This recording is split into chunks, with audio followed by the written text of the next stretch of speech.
Top boxing news.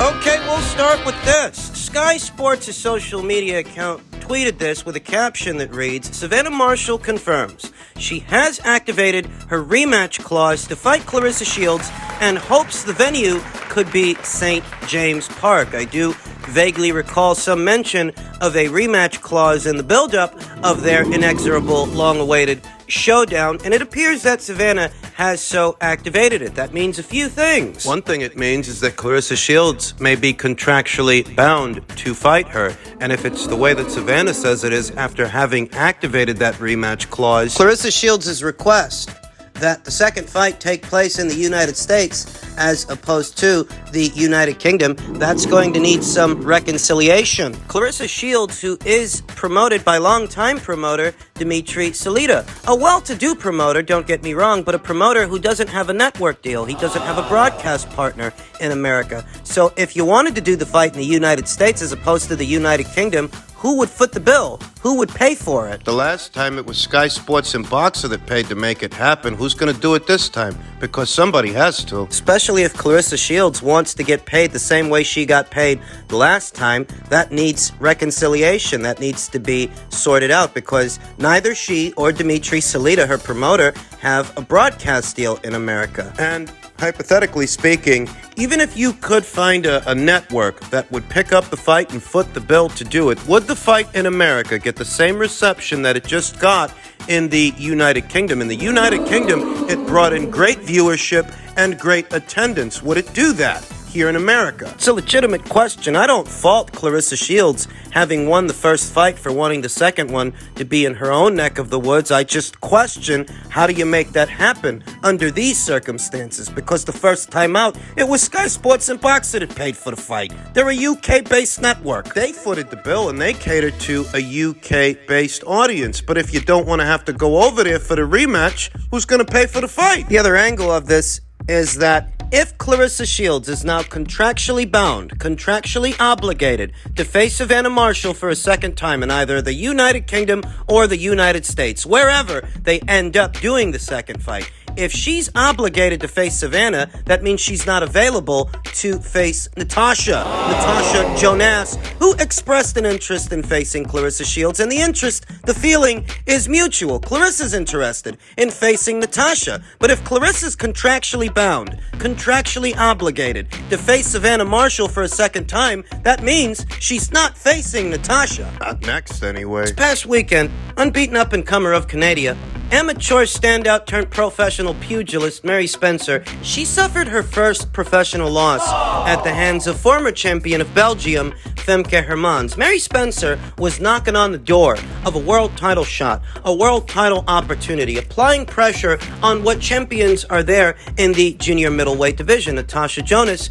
is one among them. But now that Mary Spencer's suffered her first professional loss and essentially lost her footing in the WBA, WBC, and IBF ranked standings, it's not Natasha Jonas or Terry Harper's problem anymore, at least not for the time being, not until she can rebound off that loss to Femke Hermans, presumably at some point next year. So if Natasha ain't got to worry about Mary Spencer, at least not for the time being, and she's not fighting Claressa because Claressa is contractually bound to face Savannah for a second time, what's going to be Natasha Jonas's next move? Questions that need answers as a result of Savannah Marshall activating her rematch clause, thereby binding Claressa Shields to a second fight. If Clarissa's stuck fighting Savannah, she's not available to fight Natasha, and in truth, I didn't want her to fight Natasha. Natasha's too brave for her own good. I didn't like anything about that fight. Based on this, it doesn't look like it's going to be materializing, at least not next. Savannah Marshall, who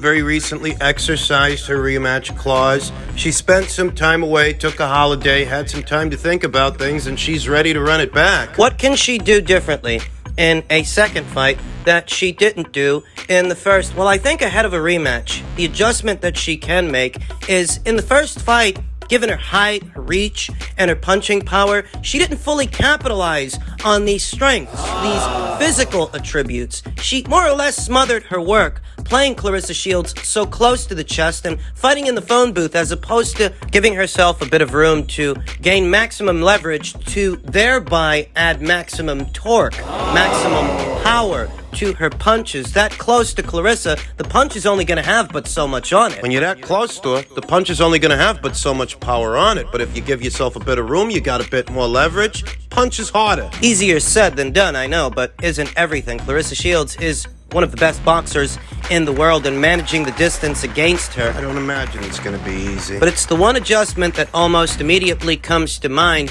when the prospect of a second fight, a rematch, is broached. I felt that Savannah Marshall wasn't fully utilizing her height, her reach, and her power to do damage, optimal damage. Trying to manage the distance better, that's at least one adjustment that Savannah can make. She will need to make adjustments to win that rematch.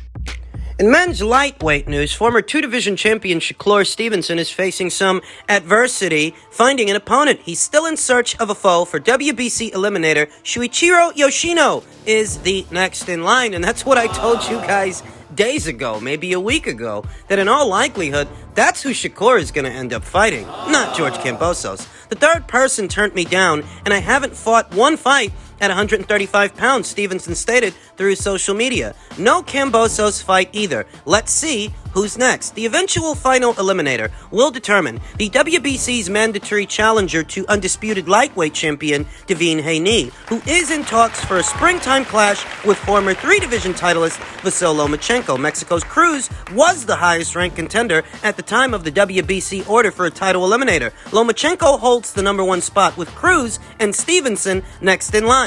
Instructed to enter talks during the annual WBC convention this past November in Acapulco, Mexico. I've done a hell of a lot at 135, especially in a year, said Kambosos. He was next in line after both Isaac Cruz and William Zepeda's people turned down the Stevenson fight. I'm on a well-deserved holiday with my kids, anticipating my return mid-next year. No one can question a damn thing after the year I had and the blood I gave to boxing. Full respect, Shakur. I feel an end-of-the-year war coming in 2023. It is now on to Yoshino, who has fully transitioned from prospect to contender. The 31-year-old from Tokyo began 2022 with a technical decision win over countryman and former WBO junior lightweight titleist Masayuki Ito on April 9th in Saitama Super Arena. I told you.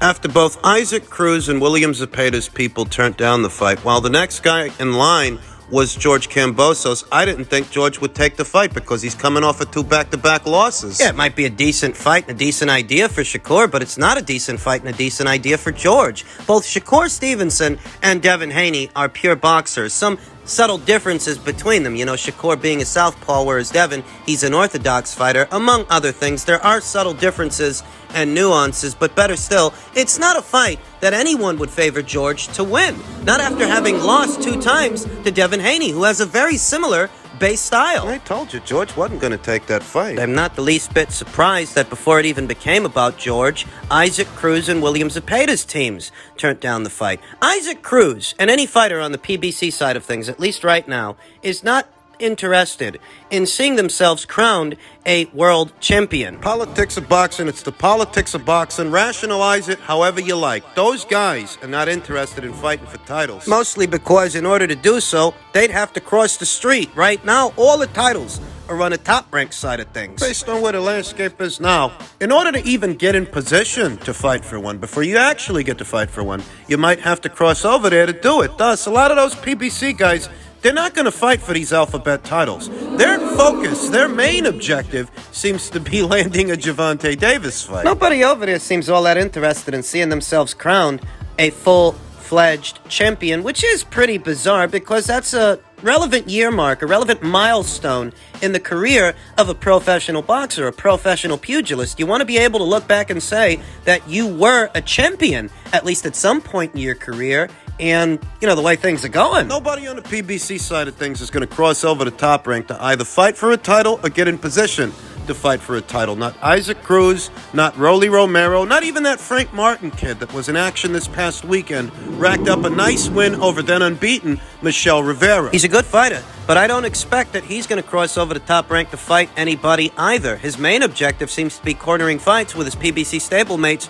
Rolly Romero and Isaac Cruz, en route to what could be a Gervonta Davis fight because, like I said, the main objective for those fighters doesn't seem to be seeing themselves crowned as champions in their career. Their main objective seems to be cornering a Gervonta Davis fight. That's it. The fans and the Haymanites, they're going to start up with their bullshit, their nonsense about how, those guys on the PBC side of things, they're the best thing since sliced bread. Frank Martin, good fighter that he might be, has just become their new flavor of the month. He's a good fighter. I think he's a good fighter. But ultimately, the politics of boxing will stifle his mobility and what fights are made available to him. He may not see himself crowned a world champion. So don't expect anybody to rate him as such. I'm not going to. You can fight Isaac Cruz and Rolly Romero on your side of things, but that means Bo Diddley in terms of world titles in the world title picture, because neither one of those two guys are world champions. They're not now, nor have they ever been. You don't prove that you're on the level of a Shakur Stevenson or a Devin Haney by fighting those guys, because Shakur Stevenson and Devin Haney, those guys have been world champions. One still is. Shakur's a former 2-division champion, and Devin Haney is a current reigning undisputed champion. What the hell is Rolly Romero? What's Isaac Cruz? I think that those are solid fights that can be made for Frank Martin, but fighting in those fights doesn't prove that he's on the level of a Haney, that he's on the level of a Shakur Stevenson. I'm just giving it to you straight.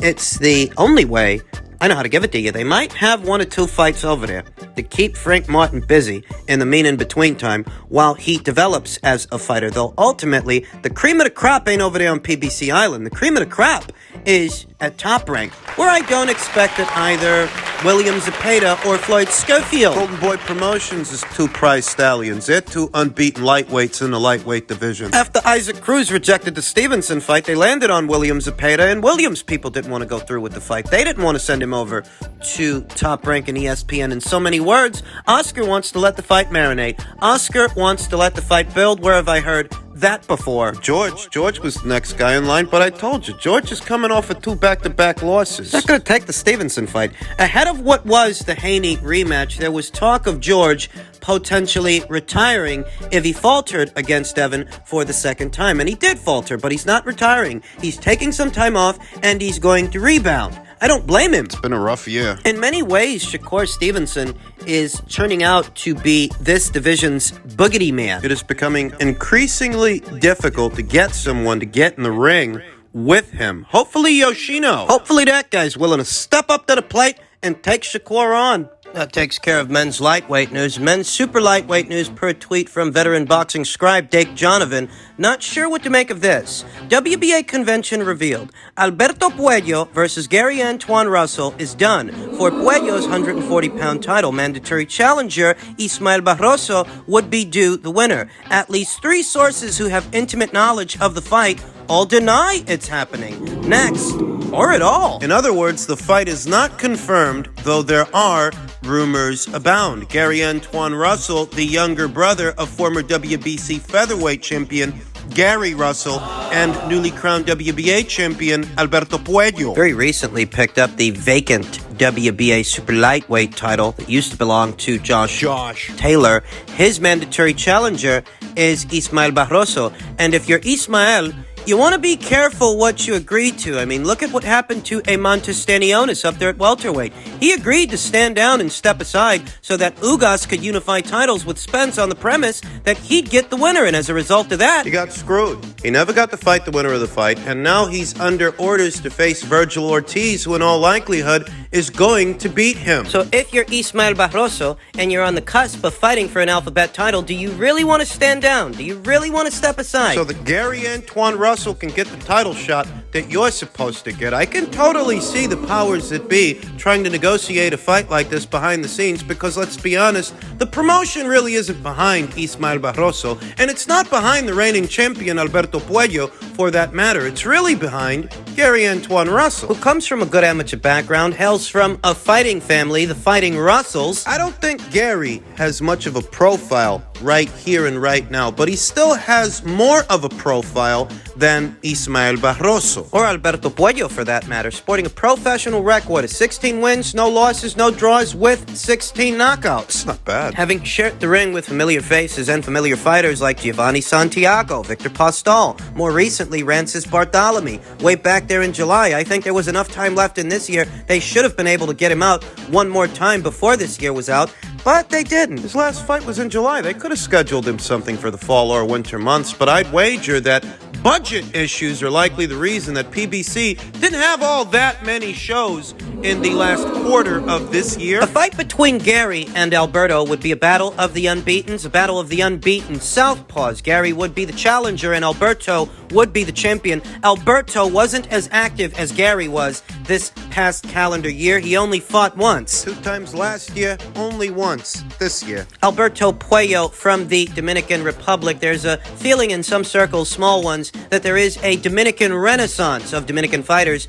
underway. Fighters like Alberto Puello and Hector Garcia, world champions. De Los Santos, who shocked Rayo down there at lightweight. Unbeaten up-and-comer, they were grooming at 135 pounds. Didn't figure that Rayo was going to lose that fight, but he did. De Los Santos, yet another Dominican fighter, upset the apple cart for him. And Carlos Adames up there at middleweight. He's been doing very well for himself. Racked up a highlight reel knockout over the very stubborn Juan Macias Montiel. Well, he was stubborn opposite the ring, Jermall Charlo, but he couldn't handle the pressure opposite the ring, Carlos Adames. There's a feeling that there's a bit of a Dominican renaissance going on, though I'll tell you, if the rumors check out and this fight gets made, I gotta give the edge to Gary Antoine Russell. And what is this battle of the unbeatens? Battle of the unbeaten fighters? Battle of the unbeaten southpaws. Alberto would be the champion and Gary would be the challenger. Gary's a big kid for this weight, 140 pounds. Generous physical dimensions, good amateur background, comes from a familiar fighting family. And just based on how they're moving Gary and how they're matching him, you can see that they're invested in him. They want to get him to a title. They want to see him crowned a champion. They think they can turn this kid into some kind of a draw. At least more of a draw than Alberto. He might be the reigning champion, newly crowned, but nobody knows the man. The more familiar faces and fighters, champions and former champions really are over there at Top Rank. Good luck trying to turn Alberto into a draw. I think the hope is to put that WBA title in Gary Antoine Russell's hands. A young guy, 26 years old. So let's see if they don't make this fight.